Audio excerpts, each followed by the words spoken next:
नमस्कार दोस्तों, rising classes में आपका स्वागत है। आज हम लोग फिजिक्स का एक टॉपिक लेके आए हैं और मुझे लगता है कि ये सब जो क्वेश्चन हम आपको बताएंगे हर एग्ज़ाम में पूछा जाता है। तो चलिए स्टार्ट करते हैं। अदिश राशि से स्टार्ट करते हैं। एक अलग टॉपिक भी हम फिजिक्स का बनाएंगे पूरा चैप्टर वाइज। चलिए आज हम स्टार्ट करते हैं अदिश राशि। तो अदिश राशि और सदिश राशि ये बराबर पूछा जाता है एग्ज़ाम में कि कुछ दे दिया जाता है, जैसे ताप, आयतन, संवेग, द्रव्यमान। तो पूछा जाता है इसमें से अदिश राशि कौन सी है और सदिश राशि कौन सी है। तो देखिए अदिश राशि किसको बोलते हैं, तो जिसका परिमाण हो उसको अदिश राशि बोलते हैं। जिसका परिमाण और दिशा दोनों पता हो, परिमाण और दिशा दोनों पता हो, उसको क्या बोलते हैं, सदिश राशि। तो हम अदिश राशि को अलग कर लेते हैं तो मुझे एक ओवरव्यू मिल जाएगा सदिश राशि को अलग करने में। तो देखिए अदिश राशि का याद करने का एक ट्रिक है। ट्रिक क्या है, देखिए उसका दाल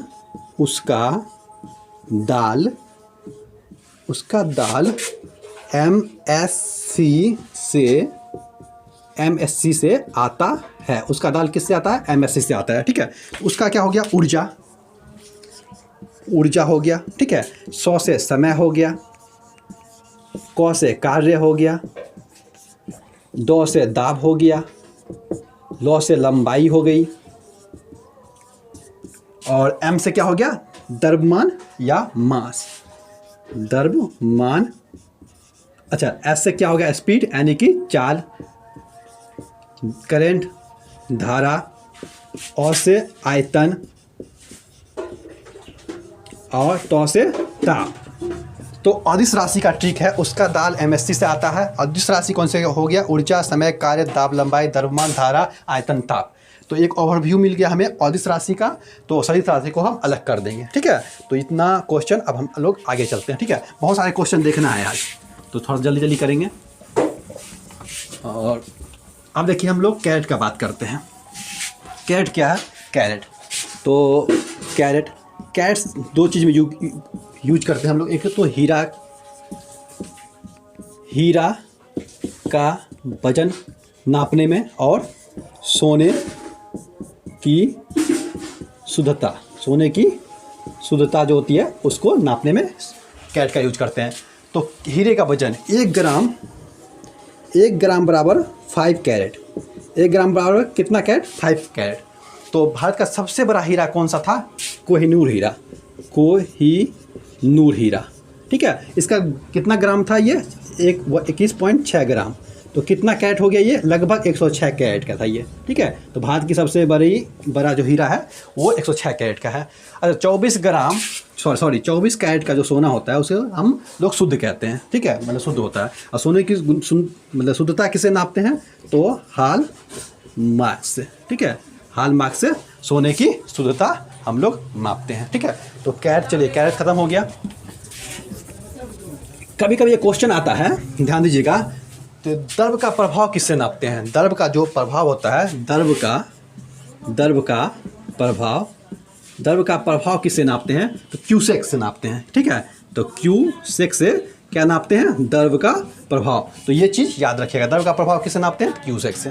ठीक है, अच्छा एक चीज़ हम आपको उदाहरण बताते हैं, और इससे भी क्वेश्चन पूछा जाता है। कभी कभी पूछा जाता है कि जब ट्रेन प्लेटफॉर्म के बगल से गुजरती है तो हमें नज़दीक खड़े रहने के लिए क्यों नहीं दिया जाता है। वो टीन या एल्वेस्टर जो तूफान के कारण क्यों उड़ जाता है। ठीक है, बार पे की गेंद क्यों नाचती है, बॉलिंग जो गेंदबाज करते हैं वो स्विंग कैसे होता है। तो ये सब चीज़ें हम बताते हैं। ठीक है, तो हम लोग अब जो पढ़ने जा रहे हैं, तो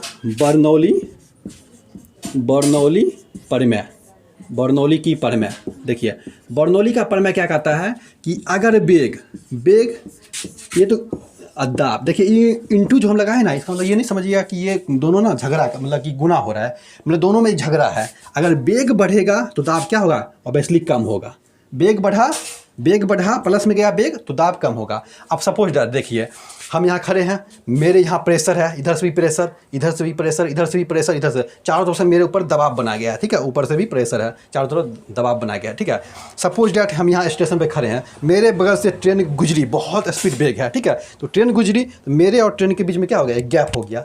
तो गैप हो गया, बेग है तो दाब कम होगा, तो मेरे पीछे का लेकिन दाब तो वही रहेगा ना, मेरे पीछे का दाब तो वही रहेगा, तो मेरे पीछे वाला दाब क्या करेगा, हमको पुश करेगा तो मुझे गिरने का चांस रहेगा। इसी कारण क्या होता है ना, ट्रेन के बगल खड़े नहीं रहने के लिए कहा जाता है। ठीक है, तो इतना क्वेश्चन आ गया। दूसरा कि देखिए, जब तूफान चलती है तो एल्वेस्टर या टीन के ऊपर क्या होता है, बेग ज़्यादा होता है तो क्या होगा, दबाव कम होगा, लेकिन नीचे का दाब तो वही है ना, तो उसको पुश करेगा तो टीन या एल्वेस्टर उड़ जाता है। ठीक है, और फब्बारे पे जो गेंद नाचते हैं उसके चारों तरफ से क्या होता है ना, वो दाब रहता है। ठीक है, तो वो भी क्या है, बर्नौली की पन में है। ठीक है, और जब बॉलिंग स्विंग करता है, बॉलिंग जब स्विंग किया जाता है तो जब स्पीड से चलती है बॉल, गेंद जब स्पीड से गुजरती है तो ऊपर का दाब कम हुआ, नीचे का कम नहीं हुआ, बॉल स्विंग करता है। ठीक है, तो ये सब क्या हो, बर्नौली का प्रमेय के अनुसार होता है। ठीक है, इसको हम देख लिए। अब हम लोग पढ़ते हैं पास्कल का नियम। देखिए, पास्कल का नियम क्या कहता है, पास्कल का नियम सीधा कहता है P कब बढ़ेगा जब H into D into G। तो यहाँ देखिए, P प्रेशर कब बढ़ेगा, जब हाइट ज़्यादा हो, डेंसिटी ज़्यादा हो और ग्रेविटेशन फोर्स ज़्यादा हो। ठीक है, तो देखिए, मान लीजिए कि ये एक बर्तन हो गया, तो ये पानी से हम भर दिए बर्तन को, तो ऊपर के मॉलिक्यूल से ज़्यादा नीचे के पे दबाव ज़्यादा रहेगा। ठीक है, तो देखिए, हाइट ज़्यादा रहेगा तो पी प्रेशर बढ़ेगा। डेंसिटी क्या होता है, देखिए 1 kg जैसे रुई हो गया और 1 kg मतलब 1 kg लोहा ले लीजिए, तो लोहा को फेंक के मारिएगा तो किसी को ज़्यादा चोट लगेगा। तो डेंसिटी किसका ज़्यादा है, रुई से ज़्यादा किसका है, लोहा का। तो लोहा का यहाँ डेंसिटी ज़्यादा है। और ग्रेविटेशन फोर्स क्या है, तो पृथ्वी के अंदर जो ग्रेविटेशन फोर्स आया था उसे कहते हैं जी का मान। तो ये H इंटू D इंटू जी, तो कब होगा, ये तीनों अगर मतलब बढ़े तो पी का मान ऑब्वियसली बढ़ेगा। ठीक है, तो पास्कल का नियम से क्वेश्चन पूछा जाता है कि जैसे हाइड्रोलिक, तो जैसे हाइड्रोलिक देखिएगा, अब हाइड्रोलिक ब्रेक के साथ लगा हो, हाइड्रोलिक प्रेस के साथ लगा हो, हाइड्रोलिक लिफ्ट के साथ लगा हो, तो जैसे हाइड्रोलिक आगे लगा है तो समझ आइएगा कि पास्कल के नियम पे काम कर रहा है। ठीक है, तो पूछे देगा हाइड्रोलिक ब्रेक किसके नियम पर काम करता है, तो पास्कल के नियम पर। टीन किसके, तूफान में जो टीन उड़ता है कि कौन से प्रमेय पर, तो बर्नौली के प्रमेय से। इतना क्वेश्चन आप लोगों को क्लियर हो गया होगा। चलिए, अब हम लोग पढ़ते हैं पृष्ठ तनाव। देखिए, पृष्ठ तनाव शब्द को ध्यान में रखिएगा, तनाव। तो पृष्ठ तनाव क्या होता है, देखिए कि जैसे पानी की बूंद ले लेते हैं हम, एक बर्तन में पानी की बूंद ले लिए। ठीक है, पानी की बूंद ले लिए एक बर्तन में, मान लीजिए पूरा भरा हुआ, तो नीचे के हर मॉलिक्यूल्स एक दूसरे को अपने ओर खींचते हैं। देखिए, ये इसको अपनी ओर खींचेगा, ये इसको अपनी ओर खींचेगा, ये इसको अपनी ओर खींचेगा। ठीक है, ऊपर तो कोई किसी को ऊपर नहीं खींचेगा, नीचे खींचेगा, तो इस पर ज़्यादा तनाव आएगा। जैसे मान लीजिए ऊपर से हम खींच रहे हैं, किसी को ऊपर से खींच रहे हैं, तो तनाव बढ़ रहा है ना, उसी को हम लोग क्या बोलते हैं, पृष्ठ तनाव। यानी कि क्या हो रहा है कि क्षेत्रफल कम करने की जो प्रवृत्ति होती है उसी को हमको क्या बोलते हैं, पृष्ठ तनाव। क्षेत्रफल कम करने की प्रवृत्ति को क्या बोलते हैं, पृष्ठ तनाव। तो देखिए, जैसे पूछा था कि पानी की जो बूंद होती है जो गोल क्यों होती है, तो पृष्ठ तनाव के कारण। आप समझिएगा, देखिए पृष्ठ तनाव ज़्यादा लगेगा, ज़्यादा पृष्ठ तनाव होगा, ज़्यादा टेंशन बढ़ेगा, ज़्यादा तनाव होगा, ज़्यादा टेंशन बढ़ेगा तो क्षेत्रफल क्या होगा, कम हो जाएगा। ठीक है, पानी के बूंद का क्षेत्रफल क्या होगा, कम होगा।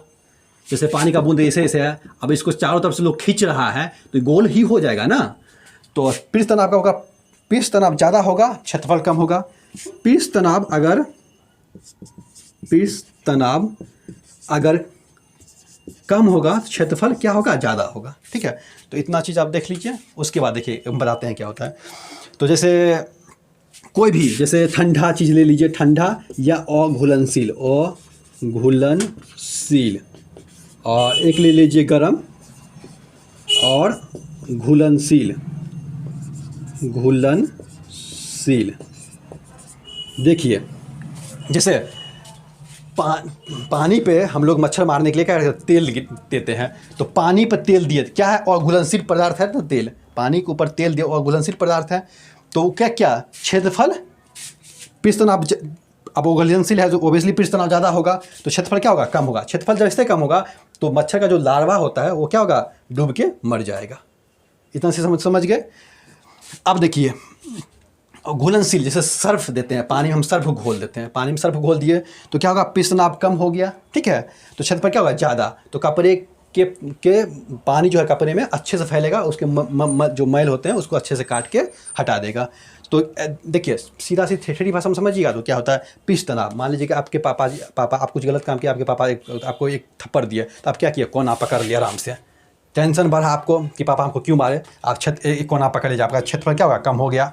अब आप मान लीजिए कि ऑब्वियसली आपका जॉब मतलब सिलेक्शन हो गया, आप क्या करिएगा, पैर हाथ फैला के सोइएगा, तो आपका क्या होगा, क्षेत्रफल ज़्यादा लीजिएगा, यानी टेंशन कम हुआ, क्षेत्रफल हम ज़्यादा लेंगे। तो क्षेत्रफल ज़्यादा कब लेंगे, जब गर्म करेंगे पानी को या साबुन उबुन मिलाएंगे जो पानी में घुल जाए, तो क्या होगा, क्षेत्रफल ज़्यादा होगा। अब देखिए कहा जाता है कि ठंडा चीज़ खाने से ज़्यादा गर्म चीज़ खाने में स्वादिष्ट क्यों लगता है।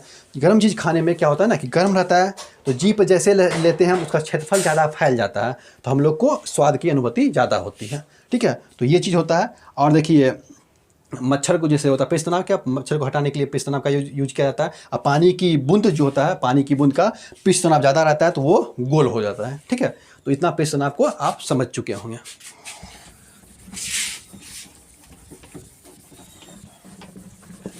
अच्छा, अब हम लोग पढ़ते हैं कैसिक तत्व,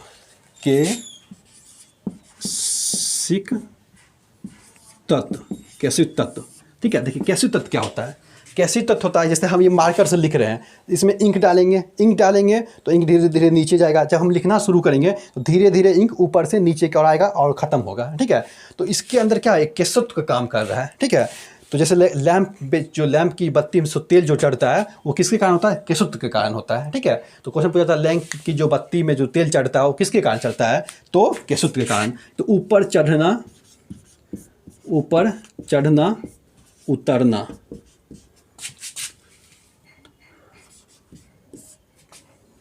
ऊपर चढ़ना और उतरना क्या होता है, कैसिक के कारण होता है। देखिए मान लीजिए एक कपड़ा है, तो ये कपड़ा को हम पानी में डुबाएंगे, पानी में डुबा दिए तो हल्का सा ये डुबाएंगे, धीरे धीरे क्या होगा, ये गीला होना शुरू हो जाएगा क्योंकि पानी ऊपर चढ़ रही है, ठीक है। तो कैसिक तरीके का ये उदाहरण है। अच्छा, कभी कभी पूछा जाता है कि किसान बारिश के बाद खेत की जुताई क्यों करते हैं। तो बारिश के बाद देखिए खेत की जुताई किसान क्यों करते हैं। तो देखिए जैसे मान लीजिए भूमि है, यहाँ पे हम फसल लगा दिए, ठीक है, यहाँ पे हम फसल लगा दिए, भूमि है, फसल लगा दिए तो भूमि कभी भी देखिएगा फसल को तो नीचे से उखाड़ता नहीं ना है, आदमी काटता है। तो मान लीजिए ऐसे हम काट दिए, अब बारिश हुआ, नली तो बना हुआ है ना, नली बना हुआ है, तो पानी क्या हुआ, नीचे आके पानी सब जम गया, ठीक है, पानी सब नीचे आके जम गया। अब किसान क्या करता है, जुताई कर देता है, तो ये ना नली को तोड़ देता है। अब क्या हो गया, तो जब सूरज की रोशनी पड़ेगी तो वाष्पीकरण ज़्यादा नहीं हो पाएगा, पानी का ज़्यादा नहीं हो पाएगा, तो पानी ऊपर चढ़ेगा ही नहीं, तो वाष्पीकरण नहीं हो पाएगा। तो जब हम अगले बार पौधा लगाएंगे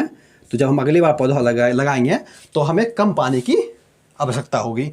तो इसीलिए किसान मतलब बारिश के बाद वो उसको मतलब कैसे नदी को तोड़ने के लिए जुताई करता है, ठीक है। ये चीज़ समझ गया, कैसे तत्व समझ गए, सिंपल सी बात। आज हम आपको पूरा फिजिक्स घुमा देंगे, उसके बाद एक चैप्टर क्लियर करेंगे। कैसे तत्व के बारे में समझ गए पूरा, कैसे तत्व क्या होता है। उसके बाद देखिए एक होता है संयोजक बल, ठीक है, और एक होता है असंयोजक बल, ठीक है। तो दोनों बल को समझिएगा। देखिए दो समान पदार्थ के अणु के बीच में जो आकर्षण लगेगा, मतलब दो सेम पदार्थ के बीच में जो अणु के बीच में जो आकर्षण लगेगा वो क्या कहलाता है, संयोजक बल, ठीक है। असंयोजक बल कौन कहलाएगा, दो समान पदार्थ, यानी कि एक बोर्ड है एक मार्कर है, ठीक है, इन दोनों के अणुओं के बीच में जो आकर्षण बल लगेगा वो क्या कहलाता है, असंयोजक बल। यानी कि बोर्ड में हम जो लिख पाते हैं ये मार्कर से किस बल के कारण, असंयोजक बल के कारण। असंयोजक बल क्या होता है, दो मतलब डिफरेंस पदार्थ के बीच या दो पदार्थ के अणुओं के बीच में जो आकर्षण बल लगता है उसको क्या बोलते हैं, असंयोजक बल। असंयोजक बल दो सेम, ठीक है, ये चीज़ याद रखिएगा। चलिए आज हम लोग आप पढ़ते हैं प्रकाश के बारे में। देखिए प्रकाश से भी कभी कभी क्वेश्चन दिया जाता है लाइट के बारे में। लाइट से क्वेश्चन क्या पूछता है, लाइट से देखिए क्वेश्चन क्या पूछता है कि आपको 4 लाइट दे देगा, कौन सी किस्म की लाइट की गति सबसे ज़्यादा है उसको सीक्वेंस में समझ जाइए। तो देखिए निर्वात निर्वात में लाइट की स्पीड क्या है, 3 गुने 10⁸ मीटर पर सेकेंड। अगर हम यहाँ पे किलोमीटर करना चाहेंगे तो यहाँ पे 5 लगना पड़ेगा, ठीक है। अब देखिए जल में कितना है, 2.25 गुने 10⁸ मीटर पर सेकेंड।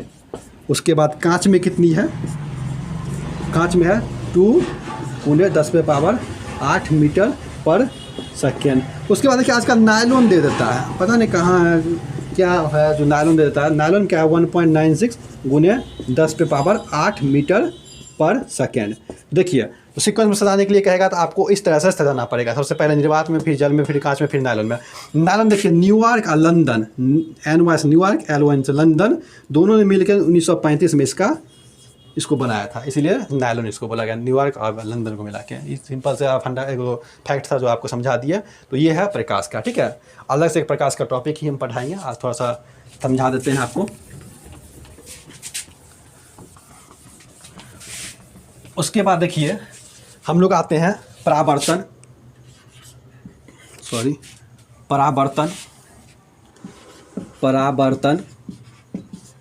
परावर्तन समझेंगे, पूर्ण आंतरिक परावर्तन। उसके बाद हम लोग समझेंगे अपवर्तन। उसके बाद वर्ण विक्षेपण। उसके बाद परिकिरणन। उसके बाद तरंग दैर्घ्य। उसके बाद हो गया व्यतिकरण, विवर्तन, और एक पढ़ेंगे हम लोग ध्रुवण। एक बार पढ़ेंगे ध्रुवण। तो देखिए परावर्तन क्या होता है, तो परावर्तन का कोई प्रकाश पड़ा, रिफ्लेक्ट हुआ तो उसको क्या बोलते हैं, परावर्तन। परावर्तन मतलब क्या, प्रतिबिंब बनना, प्रतिबिंब का बनना। परावर्तन के कारण बनता है प्रतिबिंब, ठीक है। अच्छा कभी कभी पूछता है सूर्य की कितनी रोशनी हमारा पृथ्वी पर पहुंचती है, तो 1/2 अरबवां भाग ही सूरज का पृथ्वी पर पहुंचता है, ठीक है। तो परावर्तन क्या होता है, प्रतिबिंब बनता है परावर्तन कारण। देखिए पूर्ण आंतरिक परिवर्तन बड़ा इजीली समझिए ये लोग, इसे क्वेश्चन पक्का पूछता है। पूर्ण आंतरिक परावर्तन क्या हुआ कि सफ़ेद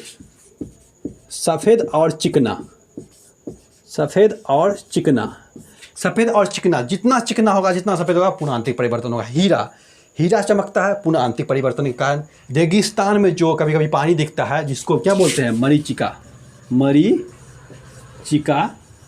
जो इसके एक मरीचिका दिखना क्या होता है, पूर्ण आंतरिक परिवर्तन के कारण, ठीक है। इंडोस्कोप जो हमारे अंदर की तस्वीर खींचती है, उसका काम करता है परावर्तन के कारण, ठीक है, पूर्ण आंतरिक परावर्तन के कारण। तो पूर्ण आंतरिक परावर्तन मतलब हीरे का चमकना, मरीचिका बनना, और क्या होता है ना कि वो इंडोस्कोप का कार्य करता है, ठीक है। और एक देखिएगा कभी कभी केबल के तार में चारों तरफ से ना एक वाइट तार लगाया जाता है, वो भी इसी का नियम पे काम करता है, ठीक है। तो सफ़ेद और चिकना, जितना चिकना रहेगा, जितना सफ़ेद रहेगा, पूर्ण आंतरिक परिवर्तन उतना होगा, ठीक है। अब देखिए अपवर्तन मतलब होता है धोखा, यानी कि कोई वस्तु है नहीं लेकिन उसकी होने की उस तरह से हमको दिख रहा है। यानी कि पानी में, जैसे पानी में सिक्का का उठा हुआ दिखाई देना, मतलब धोखा है ना, सिक्का उठा नहीं है ना, उठा हुआ दिखाई देना मतलब अपवर्तनांक है, ठीक है। उसके बाद अपवर्तनांक है, ठीक है। उसके बाद देखिए पानी में अगर छड़ गिराए हैं, तो छड़ मतलब डुबोए हैं, तो छड़ का ना टेढ़ा मेढ़ा दिखाई देना क्या है, अपवर्तनांक है, ठीक है, क्योंकि धोखा है वो। अच्छा कभी कभी सूर्य उदय से पहले हमको दिखाई देता है, वो भी क्या है, अपवर्तनांक है। सूर्य अस्त के बाद भी सूर्य दिखाई देता है कुछ समय तक, तो क्या है, अब धोखा है, अपवर्तनांक है, ठीक है। तो ये सब क्लियर हो गया, अपवर्तनांक, ठीक है। पूर्ण आंतरिक परिवर्तन क्लियर हो गया, परावर्तन क्लियर हो गया। अब देखिए वर्ण विक्षेपण। तो वर्ण विक्षेपण किसको बोलते हैं, देखिए वर्ण विक्षेपण मतलब कि रंगों को, जो रंग होते हैं 7 रंग, उसका फैल जाना, 7 रंग का फैल जाना। कैसे फैलता है, 7 रंग का फैल जाना, 7 रंग फैल जाता है, ठीक है। तो ये हम अपवर्तनांक में लिख दिए, तो ये 7 रंग में फैल जाना, ठीक है। तो 7 रंग में फैल जाना, ठीक है। इंद्रधनुष हमको कब कैसे दिखाई देता है? 7 रंगों में फैला हुआ दिखाई देता है, 7 रंग का दिखाई देता है। तो पानी के बूंद के कारण रंगों का फैल जाना, तो क्या होता है? तो वर्ण विक्षेपण। तो देखिए इसका होता है वायलेट, ठीक है, इसका होता है इंडिगो, इसका होता है ब्लू, इसका होता है ग्रीन, इसका होता है येलो, और इसका होता है ऑरेंज, और इसका होता है रेड। तो ये फैल गया, ठीक है। तो पानी के बूंद का इंद्रधनुष का दिखना क्या है? वर्ण विक्षेपण, ठीक है। अच्छा देखिए परिकिरणन, परिकिरणन की क्या होगा? परिकिरणन किसको बोलते हैं? तो देखिए वायलेट का परिकिरणन सबसे ज़्यादा होता है। परिकिरणन का फैलाव, वायलेट बहुत ज़्यादा फैलता है, ठीक है। और उसके सबसे कम कौन फैलेगा? सबसे कम रेड का फैलाव होता है। क्यों? क्योंकि तरंग दैर्घ्य इसका सबसे ज़्यादा है, इसलिए कम फैलेगा। तो कभी कभी देखिए सूर्य उदय समय और अस्त समय लाल दिखाई पड़ता है। क्यों? क्योंकि देखिए जब सूर्य उदय होता है या अस्त होता है तो वायलेट का फैलाव ज़्यादा होता है, तो इसका सबसे ज़्यादा हो गया फैलाव, फिर इसका हुआ फैलाव, फिर इसका सबसे कम फैलाव रेड का होता है, ठीक है। तो उसका फैलाव उतना होता है जितना का सूर्य का आकार है, तो इसीलिए हमको सूर्य रेड दिखाई देता है, ठीक है। अच्छा देखिए परिकर्णन किसका सबसे ज़्यादा होगा? वायलेट का। तो तरंग दैर्घ्य सबसे कम किसका होगा? वायलेट का, वायलेट का। अच्छा तरंग दैर्घ्य सबसे ज़्यादा किसका होगा? तो रेड का। इसीलिए खतरा की घंटी जो सिग्नल होता है वो रेड होता है, ठीक है। अच्छा परिकर्णन का क्या उदाहरण है? परिकर्णन जैसे आसमान का नीला दिखाई देना, धूल के कारण, जो धूल करने के कारण नीला रंग का ज़्यादा फैलाव होता है। आसमान हमें क्या होता है? नीला दिखाई देता है। परिकर्णन का उदाहरण बता रहे हैं हम, ठीक है। जैसे समुद्र का नीला दिखाई देना परिकर्णन का उदाहरण है, ठीक है। तो और तरंग दैर्घ्य क्या होता है? खतरे का निशान में लाल दिया जाता है, क्योंकि तरंग दैर्घ्य ज़्यादा होगा, लाल का फैलाव ज़्यादा नहीं होगा, तो हमें स्पष्ट दिखाई देगी। इतना चीज़ समझ में आ गया। अब देखिए अब आता है क्या? व्यतिकरण। व्यतिकरण क्या होता है? व्यतिकरण क्या होता है? कि सभी रंगों का आपस में मिल जाना, सभी रंगों का आपस में मिल जाना। यानी कि जब पानी में हम सरफ डुबो देते हैं तो उस पर हल्की हल्की बूंद पर दिखाई देती है। जब बूंद दिखाई देती है हल्की हल्की, तो उसको ना हम लोग देखते हैं बूंद को, तो साथ का बहुत कलर में दिखाई देता है। यानी कि सभी कलर में आपस में मिल जाना, तो क्या होता है? व्यतिकरण, ठीक है। वर्ण विक्षेपण में दिखा रंगों का फैल जाना, इसमें क्या है? रंगों का मिल जाना, ठीक है। जैसे पानी के ऊपर तेल का चमकना, तो क्या है? व्यतिकरण, ठीक है। अब देखिए विवर्तन। विवर्तन क्या होता है? विवर्तन क्या है? कि ये तरह से मुड़ना। जैसे हम यहाँ पे खड़े हैं, लाइट पड़ रहा, तो यहाँ प्रकाश बन रही है ना धीरे धीरे से, तो हल्के से लाइट का मुड़ना, तो लाइट का मुड़ना क्या होता है? तो विवर्तन। देखिए 22 दिसंबर को सबसे बड़ा हम लोग का प्रतिबिंब बनता है, प्रतिबिंब नहीं, छाया बनता है। और 21 जून को सबसे छोटा छाया बनेगा, ठीक है। अच्छा ऐसे भी सबसे छोटा छाया कब बनता है? जब सूर्य सीधा ऊपर हो, दोपहर में सबसे छोटा छाया बनेगा, ठीक है। सबसे बड़ा कब बनेगा? या तो सुबह में या तो शाम में, ठीक है। तो ऐसे क्या होता है? 22 दिसंबर को हम जो उत्तरी गोलार्ध में रहते हैं, सबसे बड़ा छाया और सबसे छोटा छाया, ठीक है। उसके बाद देखिए ध्रुवन को बोलते हैं पोलराइजेशन। ऐसा हम यहाँ पे एकाएक कोई फॉक्स मारा, आँख चमक गया पूरा, तो हम क्या करेंगे? एक गूगल्स पहनेंगे। गूगल्स के क्या था? किसी शीशे पे काले रंग की पट्टी चला दी जाती है ताकि पोलराइजेशन को रोक सके। अब बाइक चला रहे हैं, कोई आगे से कार फॉक्स जला दिया तो आँख चुंधरा जाता है ना, तो उसको रोकने के लिए गूगल्स पहना जाता है। या कार के शीशे के ऊपर देखिएगा काले रंग की पट्टी चलाई जाती है ताकि पोलराइजेशन को रोका जा सके, ठीक है। तो ये चीज़ आप समझिएगा। हम लोग आते हैं दर्पण पे, ठीक है। दर्पण पढ़ते हैं। दर्पण कितने हैं होते हैं? समतल दर्पण, उत्तल दर्पण, अवतल दर्पण।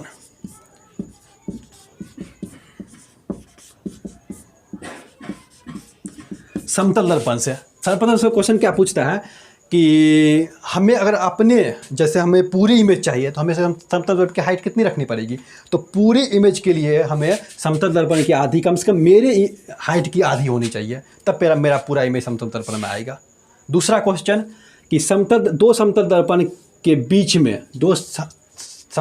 बीच में अगर कोई वस्तु ठीक सामने रखी गई हो, दो समतल दर्पण ठीक सामने हो, उसके बीच में कोई वस्तु हो, तो कितनी प्रतिबिंब बनेगी? अनंत प्रतिबिंब बनेगी। दूसरा क्वेश्चन। तीसरा कभी कभी पूछता है कि मान लीजिए कि अगर दो दर्पण 45 डिग्री के कोण पर, एक दर्पण दूसरे से 45 डिग्री के कोण पे है, तो कितना कितना प्रतिबिंब बनेगा। मान लीजिए कि कोई 45 डिग्री पे दो दर्पण रखा हुआ है, एक दर्पण दूसरा 45 डिग्री पे रखा हुआ है, तो कुछ नहीं करना है, 360/45 करना है और -1, ठीक है। तो 45 डिग्री पे एक दर्पण रखा गया है, तो इसको काटेंगे तो 8 -1 यानी कि 7 प्रतिबिंब बनेगा, ठीक है। अगर 90 रहेगा तो 4 1 3 प्रतिबिंब बनेगा, ठीक है। तो इस तरह से दर्पण से 3 क्वेश्चन पूछता है, ठीक है। दो समान दर्पण के सामने बीच वाला तो बहुत पूछेगा, तो अनंत बनेगा, ठीक है। दूसरा देखिए, उत्तल दर्पण क्या होता है ना, कि हमें बहुत सारा चीज़ एक ही में देखना है, छोटा सा शीशा में, तो हम उत्तल दर्पण का प्रयोग करेंगे, ठीक है। उत्तल दर्पण का प्रयोग यानी कि हम बाइक चला रहे हैं, मेरे पीछे मिरर में देखना कि मेरे पीछे कौन आ रहा है, कौन चाचा चाची के ऊपर कौन दादा दादी खड़ी है। तो हमको अगर सारा चीज़ ट्रैक्टर वगैरह देखना है, तो हमें कौन सा यूज करना पड़ेगा, उत्तल दर्पण, ताकि सारा इमेज एक में आ जाए, ठीक है। तो पीछे की वस्तु को देखने के लिए उत्तल दर्पण। अच्छा, अवतल दर्पण क्या होता है कि कोई भी वस्तु को बड़ा करके दिखाता है, जैसे कि कान के छेद को देखना हो बड़ा करके, दांत देखना है बड़ा करके, ठीक है। तो और उसके बाद शेविंग करना हो तो कौन सा दर्पण यूज करेंगे ताकि दाढ़ी ना अच्छे से दिखाई दे, तो अवतल दर्पण का यूज करेंगे, ठीक है। तो कोई चीज़ पीछे की बहुत सारे बैकग्राउंड छोटा देखने के लिए उत्तल दर्पण, और सबसे बड़ा करके देखने के लिए तो अवतल दर्पण, ठीक है। इतना क्वेश्चन याद रखिएगा। जल्दी जल्दी हमको खींचना है, उसके बाद आपका एक सीक्वेंस हम फिर देने लगेंगे पूरा क्लास। उसके बाद आप देखिए लेंस पढ़ते हैं, उत्तल लेंस, ठीक है, और एक पढ़ते हैं अवतल लेंस। तो लेंस को ऐसे समझते हैं, लेंस में जो क्वेश्चन पूछता है, देखिए निकट दृष्टि दोष, निकट दृष्टि दोष, दूर दृष्टि दोष,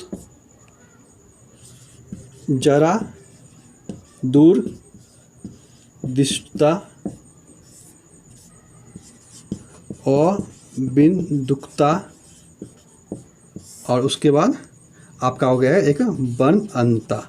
तो देखिए क्या होता है, निकट दृष्टि दोष, निकट है ना, यहाँ निकट लगा, देखिए निकट लिखा हुआ है, निकट दृष्टि दोष, यानी कि निकट दृष्टि दोष मतलब क्या, निकट की वस्तु तो साफ साफ दिखाई, भाई दोष है निकट का, लेकिन वस्तु तब पर भी साफ दिखाएगा क्या, निकट का, और दूर की वस्तु साफ साफ दिखाई नहीं देगा। यानी कि मतलब क्या कि अगर मान लीजिए कि साफ, मुझे क्या है कि मैं दूर की वस्तु साफ साफ नहीं देख पाता हूँ, निकट की साफ साफ देख लेता हूँ, तो मुझे क्या है, निकट दृष्टि दोष। आप इसको दूर करने के लिए पूछा जाता है कौन सा लेंस यूज किया जाता है, तो निकट 3 अक्षर का वर्ड है, इसको वो दूर करने के लिए 4 अक्षर वाला वर्ड का यूज करेंगे, अवतल लेंस का यूज करते हैं, ठीक है। 3 अक्षर को दूर करने के लिए 4 अक्षर वाला लेंस। दूर दृष्टि में क्या है, देखिए दूर में क्या है, दूर की वस्तु हमें स्पष्ट दिखाई देगी, दूर की वस्तु हमें स्पष्ट दिखाई देगी, नज़दीक की नहीं, यानी कि दूर की वस्तु तो हमें अच्छे से दिखाई दे रही है और नज़दीक की नहीं दिखाई दे रही है। तो 2 अक्षर का है ना भाई, 2 अक्षर का है, तो इसको दूर करने के लिए क्या करेंगे, 3 अक्षर वाला यूज, तो उत्तल लेंस, ठीक। तो निकट को दूर करने के लिए अवतल लेंस, दूर को दूर करने के लिए उत्तल लेंस। निकट दृष्टि दोष क्या होता है, निकट की वस्तु साफ साफ दिखाई देती है, दूर की नहीं दिखाई देती है, ठीक है। जरा दूर दृष्टता क्या होता है, जब देखिए हम लोग बुढ़ापा होते हैं तो हम लोग की आँख की मांसपेशियाँ में खिंचाव होती है, तब देखिएगा बूढ़ा लोग के ना 2 चश्मा पे, तो मतलब चश्मा में ना 2 बना हुआ रहता है, इस टाइप से कि बना हुआ रहेगा ऐसे करके, मतलब कि दोनों रहता है, दूर दृष्टि भी निकट दृष्टि भी दोष भी। तो निकट का वस्तु पड़ेगा तो ऐसे कर लेगा, दूर का पड़ेगा तो ऐसे कर लेगा। इसको दूर करने के लिए उभयंतर लेंस का यूज किया जाता है, यानी कि दोनों का, ठीक है। अबिंदुकता क्या होता है, देखिए अबिंदुकता मतलब हो गया कि टेढ़ा मीठा दिखाई देना, टेढ़ा मीठा करके दिखाई देना, टेढ़ा दिखाई देता है, तो इसको दूर करने के लिए बेलनाकार यूज करते हैं, बेलनाकार, ठीक है। अच्छा, वर्णनता किसको बोलते हैं, वर्णनता, तो कलर ब्लाइंडनेस, मतलब कि कलर का पहचान, जैसे हरा लाल और लाल की पहचान नहीं कर पाते हैं, तो ये जन्मजात बीमारी है और इसे आज तक कोई ऐसा है नहीं कि इसको दूर किया जा सकता है, तो ये वर्णनता होगी, ठीक है। तो इतना हम लोग समझ गए, सभी मेरे बातों पे ध्यान दीजिएगा और अच्छे से पढ़िए। अब एक चीज़ और समझा ही देते हैं आपको, उष्मा समझा ही देते हैं, ठीक है। उष्मा, देखिए उष्मा को हम लोग जूल में भी नापते हैं, ठीक है। उष्मा को हम लोग जूल में भी नापते हैं, कैलोरी में भी नापते हैं, ब्रिटिश थर्मल यूनिट में भी नापते हैं, और थर्म में भी नापते हैं, सबसे बड़ा यूनिट हो गया, ठीक है। तो जूल में देखिए, तो जूल, तो देखिए उष्मा में क्या पूछा जाता है, कभी कभी पूछा जाता है कि जैसे हम बनाते हैं कि सबसे कौन से डिग्री पे सेल्सियस और फ़ारेनहाइट बराबर होगा, तो हम 4 एक फिगर बनाते हैं, देखिए हम ना 4 एक फिगर बनाते हैं,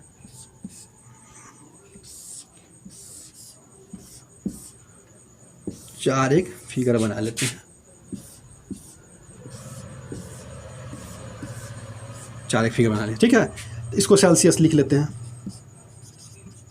सेल्सियस, ठीक है। सी से डोनेट कर देते हैं। फ़ारेन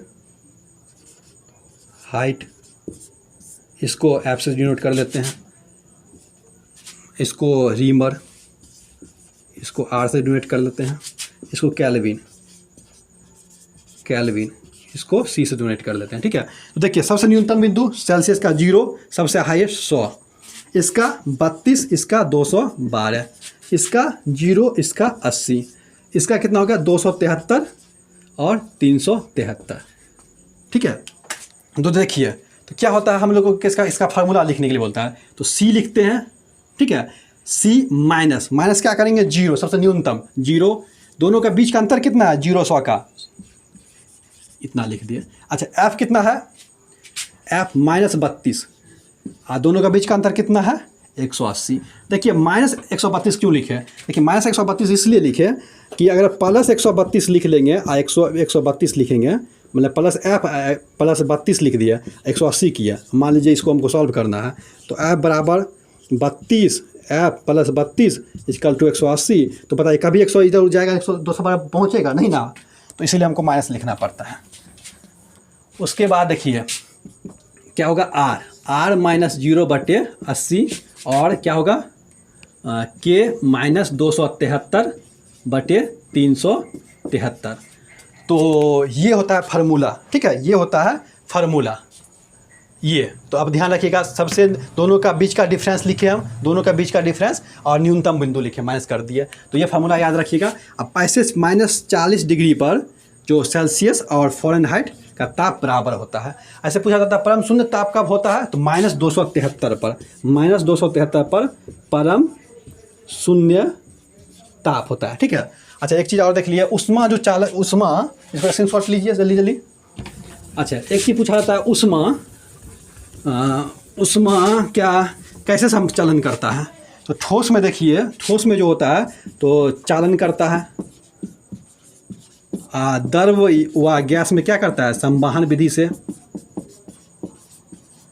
और विकिरण क्या होता है, विकिरण जो होता है इस तरंग में करता है, ठीक है। तो ये हो गया आपका। तो देखिए दोस्तों पूरा समझ में आपको आ गया होगा। हम लोग अलग से टॉपिक बनाएंगे अच्छे से इस लोग को समझने में, और पूरा समझ में आएगा। उसके बाद हम मेडावल हिस्ट्री का एक लाइन से देना शुरू करेंगे।